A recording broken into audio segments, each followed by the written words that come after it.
There's wind, yes, cool, slow wind that nudges your shoulders and rustles a few dry leaves nearby. But beneath that, just quiet. Not the modern kind, full of buzzing electronics and refrigerator hums. This is old quiet, rock quiet, the kind of silence that settles in after 700 years of whispered prayers and stone-carved hymns. You're standing at the base of a cliff in Ethiopia's Tigray region. You've woken early, long before the sun stretches properly over the mountains, and now the light arrives like a slow exhale, dusting the rocks in amber and peach. Above you, partway up the cliff face, is your destination, Abuna Yemeda Guh, an ancient church, a cave, a place for prayer perched so high and so narrowly into the stone that you'll have to climb. Yes, actually climb to get there. Shoes off, hands gripping natural footholds. No ropes, no rails. Just trust, faith, and a small carved path that hasn't changed much since the 5th century. A cheeky warning before we begin. You probably won't make it through this day. That's not a threat. It's a bedtime promise. Your brain is going to get cozy somewhere between hand-chiseled altarpiece and mossy incense smoke, and drift off before the second choir chant. But if you're still awake, welcome. Like and subscribe gently if you'd like to wander more old stone churches that double as sleep aids. And comment below where you're listening from and what time it is there. Some of you will be sipping tea. Some of you will be folded into a blanket burrito. One of you is probably brushing your teeth in total darkness. That's okay. You're all invited. Now let's ease into tonight's journey. The climb begins slowly. You step onto the first rock ledge, then pause. Not out of fear yet, but to take in what's around you. The morning sun has finally decided to wake up fully, and it spills itself lazily across the cliff, turning stone into something warm and sleepy, like baked bread. You're barefoot now because that's the tradition. Sacred ground deserves sacred feet, apparently, even when that ground is vertical. You grasp at natural ledges with your hands, feeling the grit of sandstone under your fingers. The path is not wide. It's not even really a path. More like a polite suggestion from a monk who once said, "You'll be fine. Up here, every gust of wind carries the smell of rock, old wood smoke, and faint incense. Residue from centuries of worship that never quite left the cave." Now here's your historical fact. Abuna Yemeda Guh is believed to have been founded in the 5th or 6th century by Egyptian monks who traveled south to escape theological disputes. Yes, theological disputes, the ancient version of a messy group chat with no mute button. These monks carried scrolls, chants, and a desire to worship far away from imperial noise. And so they looked up and climbed. One of those monks, legend says, was Abuna Yemeda, who carved his church directly into the rock face with his own hands. The idea was simple. Fewer distractions, more devotion. Also, fewer visitors with bad posture and loud sandals. Obscure tidbit? The interior walls of the church, once you get there, are covered in vibrant frescoes painted with natural pigments. Ochre, charcoal, limestone, egg. These paintings have lasted over 1,000 years without restoration. The secret? No rain ever reaches inside, and neither do tourists in a hurry. You stop halfway up to catch your breath and look back. The view? Unfairly beautiful. A landscape of stone plateaus, winding valleys, and distant hills that look like they were folded carefully by an ancient librarian. You feel both very small and strangely anchored. A priest appears around a corner, climbing the same path you're on, holding nothing but a prayer book wrapped in goatskin. He nods at you calmly, as if scaling a cliff in ankle-length robes is just another Tuesday. You nod back, respectfully ignoring how sweaty your palms are. Historians still debate the exact date the church was founded. Some say it began in the 5th century, others push it closer to the 10th. The truth, like the footholds in this rock, is somewhere in between, held in place by tradition, not spreadsheets. You reach the final ledge, heart beating like a soft drum, and step onto a narrow platform carved into the cliff. Here it is. The door. It's not fancy, just a small wooden panel fitted into a hollow in the stone. But behind it lies a sanctuary, a space carved by hand, preserved by time, and softened by centuries of breath and song. You duck inside, and the world gets very, very quiet again. You step into coolness.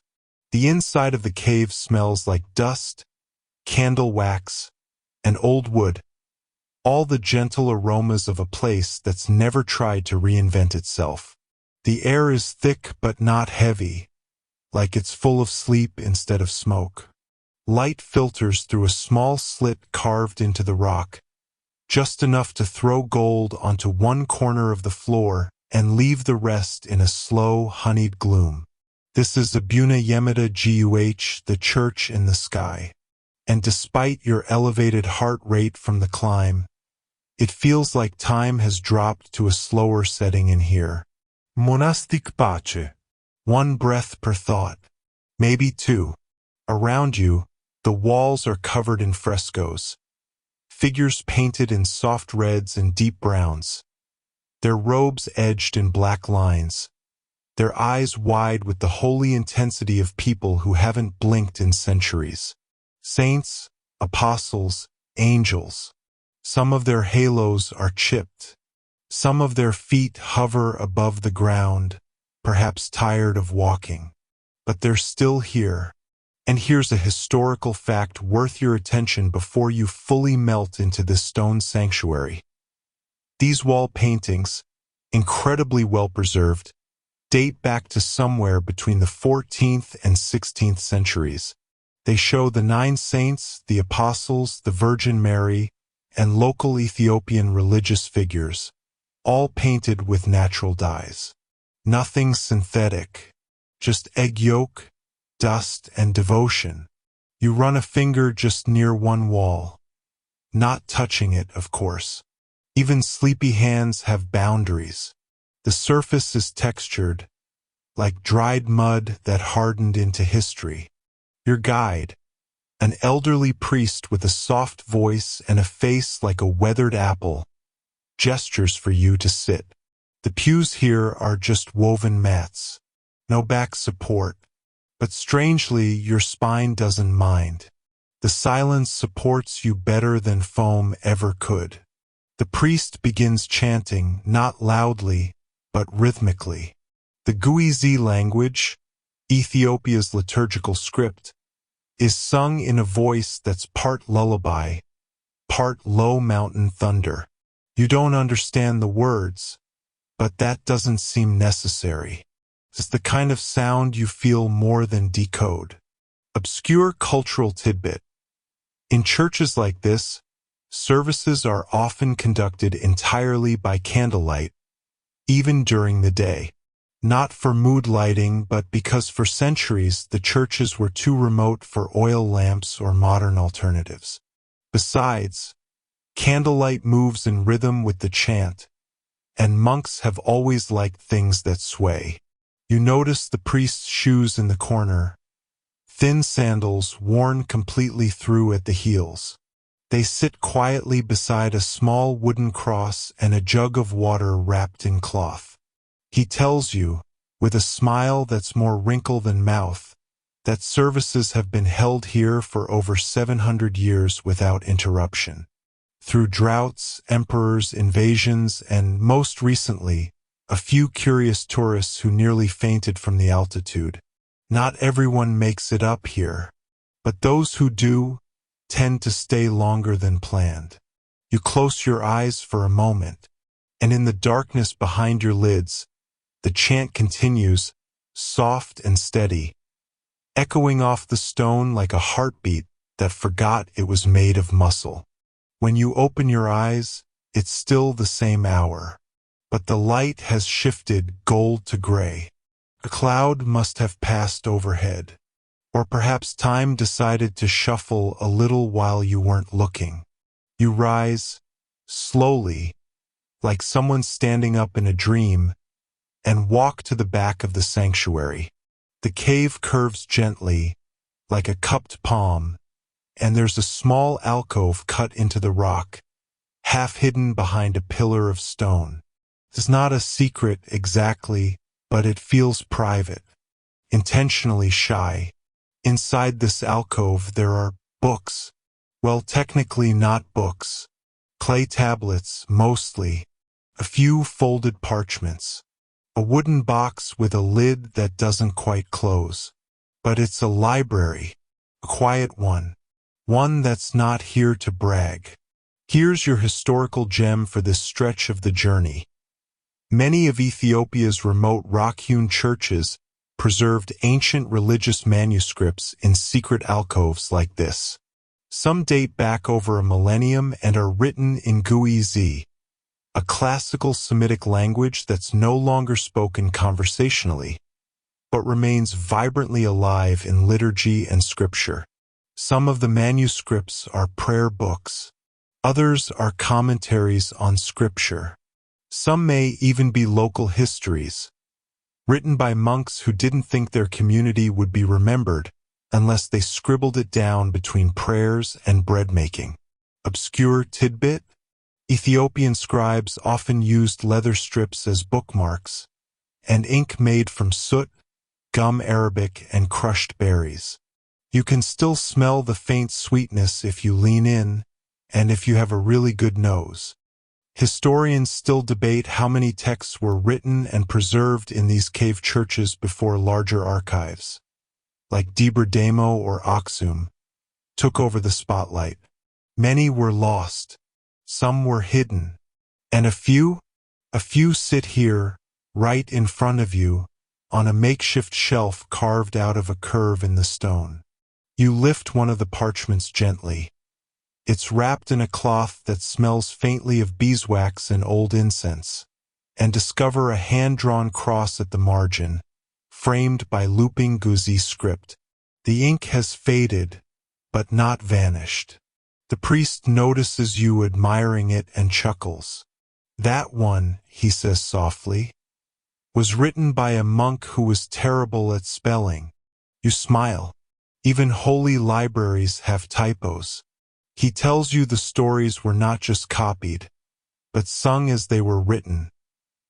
Monks would hum as they worked, letting the chant guide the shape of each letter. This made the writing take longer, but also made it feel less like paperwork and more like prayer. There's something quietly astonishing about that. The idea that every page, every line was meant to be read aloud, to echo, however briefly, through this cave before vanishing into sleep. Much like tonight's story, you linger in the alcove a little longer, the way one might hover by a fireplace that isn't lit, but still feels warm. The walls around the ancient manuscripts aren't flat or polished like the ones you'd find in a monastery built for prestige. These are rock walls, textured, irregular, and full of tiny fossil-like grooves that may or may not have been left there by fingers 6 centuries ago. The floor is uneven, sloped in places, but someone has laid down a strip of woven matting to keep feet from slipping. Not in a modern health and safety compliance way. More like a grandmother insisting you not track dust into her prayer space. There's a small wooden stool in the corner, cracked in 3 places and sitting slightly crooked. You try not to sit on it, It looks like the kind of chair that's been used by one monk for 60 years. The priest walks with you now, back toward the center of the sanctuary. He's quiet, not because he has nothing to say, but because this place has already said so much. There's something ceremonial about every footstep here. Each sound a soft negotiation between the present and the deeply layered past. Tonight's big historical thread? Ethiopia is one of the oldest Christian nations in the world, having adopted Christianity as a state religion in the 4th century, before Rome, before Constantinople, and long before most of Europe gave up on their household gods. The Ethiopian Orthodox Tewahedo Church, which this cave belongs to, has operated with a remarkable degree of continuity since then, carving its theology, its music, and its architecture into the bones of the land itself. You notice now that the sanctuary has no chairs. Worship is done standing, or leaning gently against the wall if the legs have issued a polite protest. There's a sense of simplicity not just for aesthetic reasons, but because simplicity here was survival. Everything that enters this space has to be carried up by hand, barefoot over a cliff. You don't haul pews up a cliff. Obscure cultural note. In these remote churches, the weekly calendar isn't based around Sunday alone. There are fasting days, feast days, saints' birthdays, commemorations of obscure martyrs who once dropped their scrolls into rivers and were canonized anyway. Life in the liturgical calendar is cyclical and dense, like a very spiritual spiral notebook. The priest picks up a small drum, a kebero, made of hollowed wood and stretched animal hide, and begins tapping it lightly, not for a performance, just to remind the air that rhythm exists. You sit again, cross-legged on a mat, and let the beat roll gently through you. No lyrics, no sermon, just drum, chant, and rock. Historians still debate whether this particular site, Abuna Yemeta Guh, was built entirely in the 5th century, or if it was gradually developed over centuries by multiple hands. But the current priest will tell you with absolute certainty that his grandfather's grandfather was already serving here, and that's all the proof he needs. The beat slows, the room settles. You're beginning to feel very still inside. There's a moment, somewhere between the drumbeat's end and the silence that follows, where your breath aligns perfectly with the room's energy. You might not notice it consciously, but your lungs do, and so does the dust, which swirls lazily in the beam of light now slanting through the entry slit. You've lost track of time. That's okay. Time tends to walk slower at higher altitudes. The priest offers you a small cup of tella, a traditional Ethiopian fermented barley drink, more mild than wine but stronger than anything you'd expect to find in a monastery. It tastes earthy, with a hint of cloves and something vaguely resembling garden soil. You nod politely and sip. And now for your historical treat of the hour. Many of Ethiopia's cave churches, including this one, have been continuously used for over 700 years. That means no breaks, no closed for restoration, no silent decades. Services, prayers, and rituals have been carried out day after day, passed down through oral instruction and quiet muscle memory. There are few places on earth where religious continuity has been so stubbornly committed. There's a carved window in the back wall, no glass, just an opening shaped like a rounded cross. Through it, the valley appears again. Hazy and wide, the mountains distant and crumpled like old velvet. A bird flies by, possibly a falcon, possibly something else. You don't ask it for ID. The priest begins to tell you a local story, not scripture, a legend. He says that one monk, many centuries ago, used to carry ink up the mountain every week, made from boiled tree bark and powdered minerals. One day he dropped the jar near the summit and it shattered.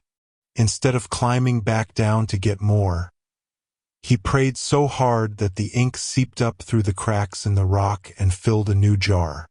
Is it true? You ask. He shrugs. True enough for ink to still be here. Obscure cultural tidbit. Some older Ethiopian Bibles are bound not with leather, but with goat intestine, carefully washed and stretched to make a durable, flexible sheath for the pages. It sounds unpleasant, but it lasts longer than modern glue and doesn't melt in the heat. Also, goats are remarkably cooperative copyists, at least in theory. Outside, the wind picks up again, whistling lightly across the stone like a half-remembered hymn. You begin to understand that this cave is not just a place for prayer. It is prayer. The shape of it, the sounds, the cold floor, the worn edges where hands have touched rock 1,000 times. The entire structure is a ritual. You are sitting inside a liturgy, not beside one. Historians still debate how many of these remote mountain churches are actually active today. Some say there are over 100 hidden across Tigray and beyond. Others say half have fallen silent. But here, the silence is not abandonment, it's reverence. The priest rises to begin evening chant. You don't need to follow, just listen. The cave darkens slightly as the sun shifts lower. You lie back slowly on the mat, eyes closing, bones humming. There are no bells, only breath, only rock, only a rhythm older than your great-grandmother's dreams. You wake, if it can be called waking, to the sound of footsteps. Not hurried ones, sandaled, soft, each step deliberate like someone who's known this floor for a very long time. It's the priest again. Though by now, he feels less like a guide and more like part of the cave's geology. Craggy, gentle, and quietly sedimented with centuries of human patience. He gestures for you to follow. There's no rush, of course. Not in a place like this where even the birds seem to glide in slow motion. You rise, your body surprisingly uncomplaining, and trail him down a short passage. It leads to a side chamber, a place so dark and cool, it feels like the church's sleeping breath. There's a stone basin in the center, smooth, round, with a lip worn thin by countless hands. The priest explains this is a baptismal pool, carved right into the mountain, filled by rainwater that drips through the rock above. Not every drop makes it in, but enough have. Here's your historical anchor for this section. In the Ethiopian Orthodox tradition, baptism is not a one-time ritual, but a recurring part of spiritual life. Full immersion is practiced even for infants, and in these remote churches, natural rock basins like this were considered sacred fonts. They weren't just functional, they were symbols that God had already carved the bowl long before anyone showed up with a baby. The water today is low, only a few inches deep, and utterly still. You resist the urge to touch it. Some silences, like this one, prefer to be looked at rather than disturbed. The priest tells you that during the Timkit festival, commemorating Christ's baptism, villagers still climb the cliffs in procession, singing as they ascend. They light candles, they pour fresh water into the basin, and yes, some of them even bring their children to be baptized in this exact stone bowl. It's not exactly stroller-friendly terrain, but tradition doesn't ask about your knees. An obscure cultural side note, during Timkit, participants wear white cotton robes called shama, often hand-woven and passed down through families. They sing in Guizi not because they all understand it, but because the syllables feel ancient and correct.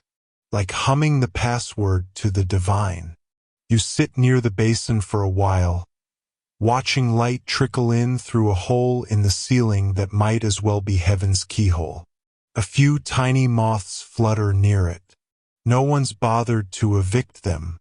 Historians still debate whether the rock-cut baptismal fonts in these churches were used all year round or reserved strictly for holy days. But the locals don't seem concerned with that kind of categorization. If the water's there, and the spirit moves you, the basin is open. The priest leaves you alone for a bit. You don't hear him go. The cave absorbs noise like a wool blanket absorbs tears. You begin to understand. Everything here was made to last. Even the moments. Later, though time has become an optional feature, you walk back through the church's main chamber. The slightly warmer now. The sun is beginning to angle itself into a goodbye. There's something you hadn't noticed before. Near the entry wall, above the carved stone cross, hangs a small bundle, wrapped in linen, bound with rope. It's suspended from a peg hammered directly into the rock. You point at it. Holy books, the priest says. Why hanging? Well, that's your obscure but lovely cultural detail of the hour. In many Ethiopian churches, especially those built into cliffs or caves, sacred texts were suspended from the walls to keep them away from ground moisture and insects. Scrolls, too, wrapped in cloth, hung like sleeping bats. There's a belief that holy things should be elevated, not just in concept, but in literal shelf life. You tilt your head. The bundle swings a little in the breeze, like it's listening in. The priest offers to show you another part of the church, through a narrow tunnel that veers slightly uphill, carved with the kind of faith that says, yes, we do need another hallway. You duck to fit. The air here is cooler, sharper, laced with the faint smell of myrrh. And there it is, a chamber of relics. Not golden ones, not behind glass. This is a room for dusty boxes, folded robes, and ancient, cracked icons leaning against the wall like tired cousins at a family gathering. Here's your historical detail. Ethiopian churches often keep sacred objects in ark-like tablets, flat replicas of the Ark of the Covenant, made from wood or stone and wrapped in embroidered cloth. They are never shown to the public, and only priests may touch them. It's said that even looking directly at a tablet is like staring at the sun with too much spiritual ambition. You don't see a tablet here, just the room that might have housed one. But there's a presence, something stored, something held. There's a ceremonial umbrella in the corner, deep red, gold-fringed, the kind carried over priests during processions. It's a little torn, like it's seen one too many gusts of wind on a mountain ledge, but still dignified, like a retired cardinal who refuses to take off his robes. You sit on a stone ledge, not a chair, again. Chairs seem like an indulgence here. Stone lasts longer than comfort. The priest mentions, as if in passing, that sometimes, when no one else is here, the cave sings. Not like a voice, he clarifies, more like an echo of something it once remembered.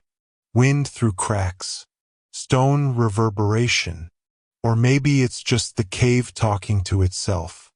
Historians still debate whether certain caves were chosen for their acoustic properties. Some say early monks sought them out on purpose, testing each chamber with a hum or a shout to find the one that sounded the most like God clearing his throat. You close your eyes again. And yes, if you breathe deeply, And if you let your ears stop looking for language, you can hear it too. A low hum, a faint, ancient resonance. The cave remembering its own story.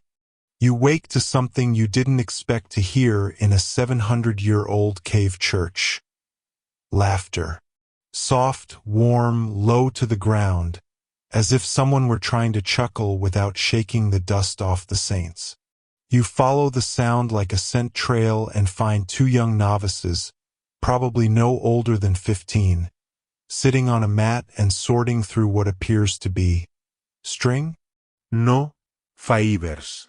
Worn, sun-faded lengths of fabric being gently rebraided. The priest gives a little nod. Vestment repairs, he says. The red one tore last Epiphany. It's the kind of explanation that answers very little and everything all at once. Here's your curious fact of the section. Ethiopian clerical vestments, especially in rural churches, are often woven locally and repaired endlessly. They're not disposable, nor trend-driven. Some churches still keep robes so old. Their fabric is held together by habit and respect alone. The boys are careful with each thread, hands moving in quiet rhythm. You notice the corners of one robe are weighted with small coins, sewn in, not for money, but for gravity. So the cloth drapes properly during processions. You lean in and hear one of them whisper something about Saint Tekel Haymanot, the legendary Ethiopian hermit who, according to tradition, stood on one leg for 7 years in prayer. You're not sure if it's a joke or a lesson. Another obscure gem for the curious mind. In some versions of his iconography, Saint Tekel Haymanot is shown with 6 wings, an artistic choice usually reserved for seraphim. Why? Possibly to reflect the idea that he had reached such holiness that he barely required legs at all. Just wings, and the occasional walking stick. You imagine that, standing on one foot for eternity, stitching your robes by candlelight, humming Guazi hymns into the stone. Honestly, not a bad spiritual fitness program. The priest touches the corner of a folded cloth and says softly, "Every thread knows its liturgy." And it's true, you can see it in the way these robes are handled. Not as costumes, not as heirlooms, but as instruments, like wearable prayers. Historians still debate whether the winged imagery of Saint Tekel Haymanot came from indigenous Christian symbolism or Byzantine influence. Either way, he seems to have soared right into the ecclesiastical dress code. Outside, the light has mellowed. Golden now. Dust hangs like incense in midair. The boys finish their braiding, give you the smallest of nods, and disappear down a side corridor that wasn't there a moment ago. You sit again, alone now, surrounded by the smell of threadbare holiness and stories that never quite finish telling themselves. Later, when you're not exactly sure what part of the day it is, mid-late afternoon, almost evening, maybe the priest invites you outside. You haven't left the cave in what feels like days. Or hours. Time's turned soft. The air hits you with a gentle startle. Warm but breezy. The kind of breeze that knows you've been inside too long and wants to reintroduce you to the idea of movement. You step out onto a small, narrow ledge overlooking the valley. The stone is uneven beneath your feet, and the drop is definitely more than a polite staircase's worth. But there's a railing now, made of thick branches, bound with leather strips. Not modern, but intentional. It tells you this cliff has been walked many, many times before you showed up with your soft hands and digital attention span. You look out, terraced hills, stripes of green and brown where farmers still tend fields carved from rock. In the far distance, a cluster of stone homes, smoke rising lazily. A donkey moves between them, determined but never hurried. Here's your historical bite for this scene. These rock-hewn churches, Abuna Yemida Guh among them, are part of a broader tradition of Tigrayan monasticism that blends landscape and liturgy into one unified architecture. Monks didn't build churches on the mountains, they built with the mountains. Their belief, the higher and harder to reach the church, the closer to God. This wasn't a metaphor. It was an architectural mandate. There's a small bell hanging from a wooden beam. It's rope frayed and sun-bleached. It doesn't ring unless pulled, but the wind jostles it just enough to remind you it's there, waiting, just in case. A tiny cluster of herbs grows from a crack in the stone near your feet. The priest says they're 10-atom Ethiopian basil, used in both seasoning and healing. It smells faintly peppery, like lunch and medicine and memory, all in one. Obscure cultural nugget for the curious sleeper. In some rural churches, it's common to place 10-atom in the corner of the altar or to weave it into garlands during holidays. Not for aesthetics, but because it was believed to keep demons at bay and encourage angels to linger a little longer. The priest sits beside you, cross-legged, staring into the same valley. People come up here to escape, he says, but also to listen. Mountains talk slower. You nod, unsure whether that's metaphor or geology. Probably both. Historians still debate whether monks carved these sanctuaries entirely by hand over decades, or if they modified pre-existing caves. There are chisel marks in some walls, but others look too organic, too shaped by wind and time. Some scholars believe the monks may have followed natural cracks and fissures, letting the rock suggest where altars should go. This church as collaboration. With gravity, the sun shifts again. Shadows begin to stretch like tired pilgrims.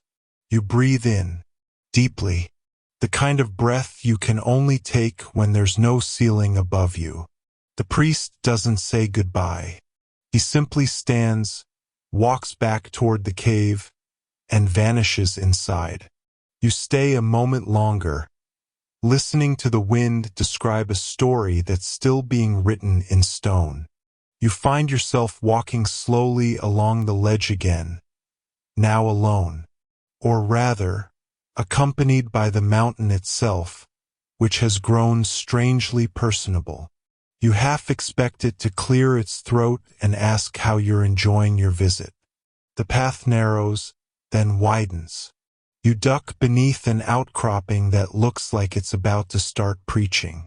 The walls are streaked with orange, gray, and an iron-rich red that makes you feel like you've wandered inside a slowly oxidizing fresco. Then you notice it, scratched into the stone with a careful, steady hand. Gizzy script. It isn't showy. No gilding. Just ancient letters, inscribed like someone was writing a letter to God and hoping the wind might carry it. Here's your historical fact for today. Guh, the classical liturgical language of the Ethiopian Church, has not been spoken conversationally for centuries, but it remains the language of prayer, scripture, and sacred inscription. It is written left to right in a flowing, abugida script, each character a syllable, each syllable a kind of melodic footprint. Some of the phrases are legible if you're lucky enough to know someone who studied this language instead of doing PowerPoint presentations for a living. Many are just names. Monks, pilgrims, priests. Others are prayers. Some are mistakes.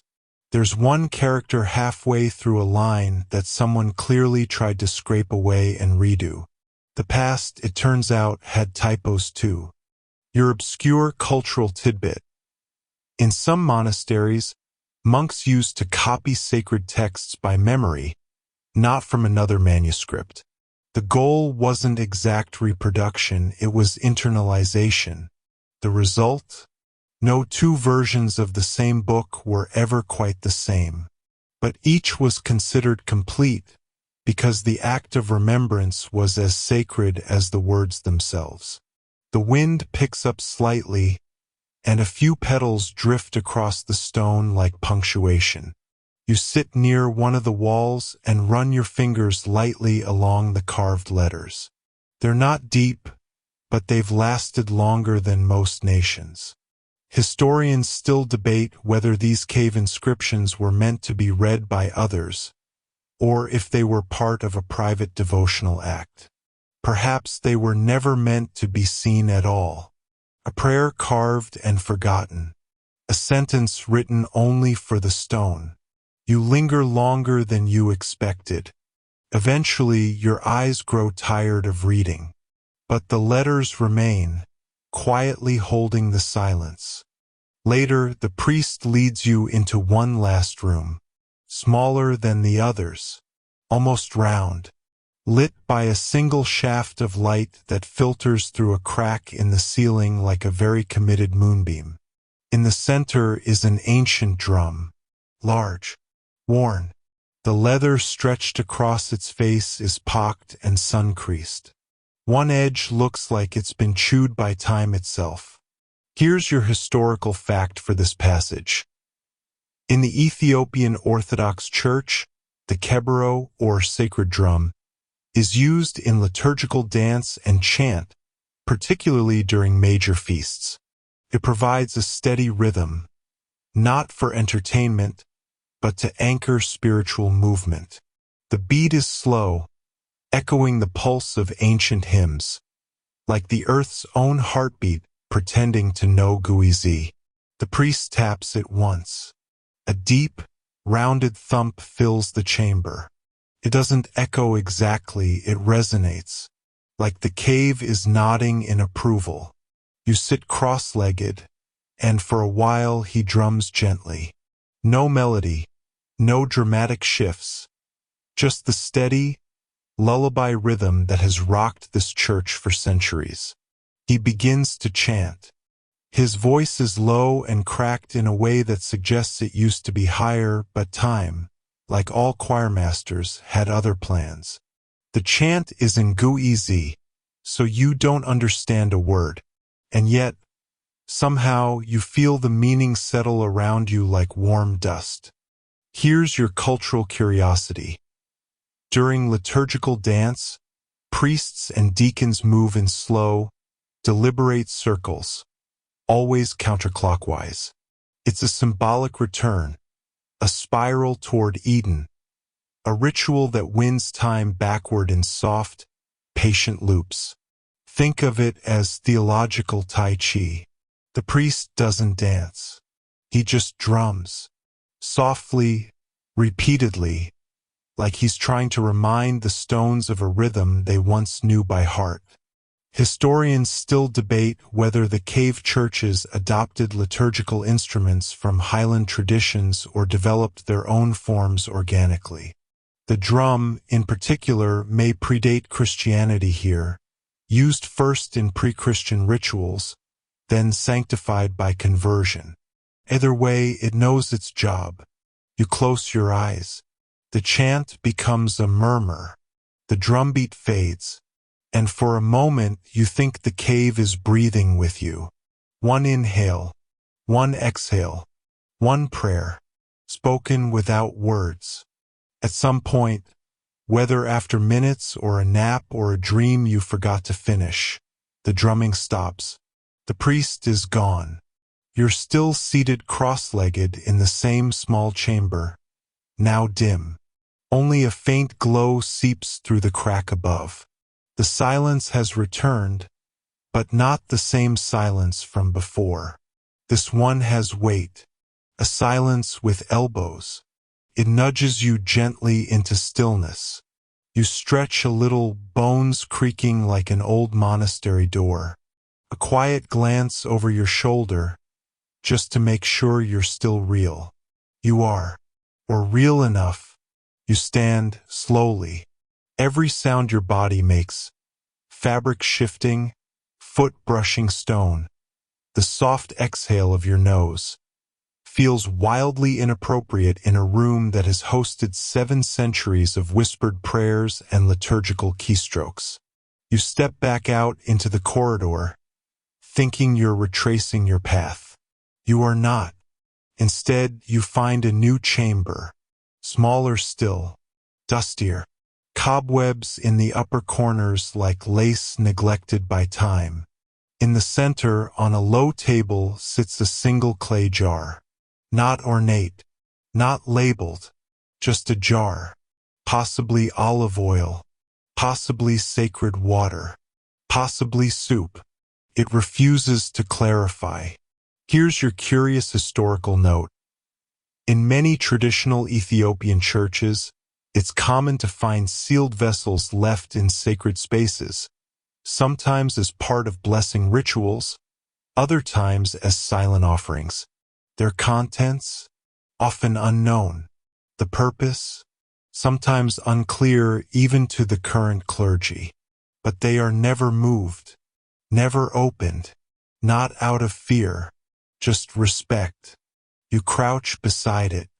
There's a faint ring around the base where dust has refused to settle. This jar's been here longer than most of the bones in your body. In the corner of the room is a stack of reed mats, rolled tightly, bound with strips of rawhide, likely used for sleeping, kneeling, or both. You unroll one slowly. It exhales the scent of straw and stone. You sit again. It's possible you've forgotten what day it is. Not out of disorientation, but from lack of need. Up here, time is measured by light through cracks and footsteps across dust. Historians still debate whether these side chambers were used as hermit cells, study rooms, or simply quiet places to disappear for a bit. Given the layout, it may have been all three, sometimes in a single afternoon. The jar does nothing, and yet somehow you feel it watching, patiently, like a relic that knows something you're not ready to learn. So you wait. The silence swells again, soft, not empty, a silence shaped like trust. You lean back and rest. When you finally step outside again, the sky is doing that late evening thing, turning from gold to ink in slow, stubborn gradients. The cliff has cooled. The sun has tucked itself behind the ridge like a monk behind a curtain. Shadows lengthen in a way that suggests nothing wants to leave yet. You walk a little slower now. The breeze has softened, but it still lifts your collar like a familiar hand. Somewhere behind you, a bell rings. Not urgent, not loud, just enough to remind you that things still happen, even if you don't witness them. You follow a ledge around a curve you don't remember seeing before, and come upon a cluster of footprints, pressed into the dust.